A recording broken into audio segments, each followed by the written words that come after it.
እናንተም በደስታ ማስለቀስ የወትሮ ስራ ሆኗል። አሁን ሄይ እንዴት ናችሁ የኔ አበቦች?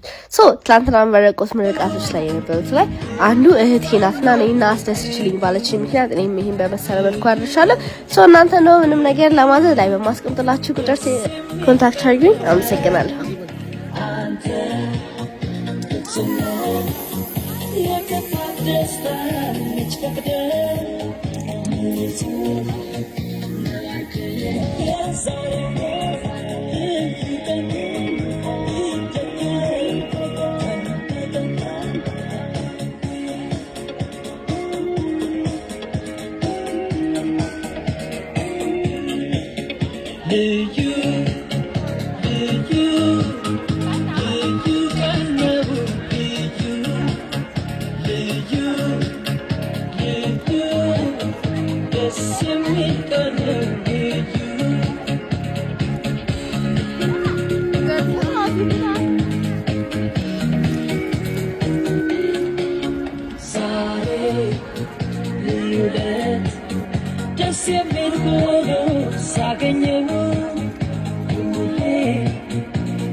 Madiri yelle tu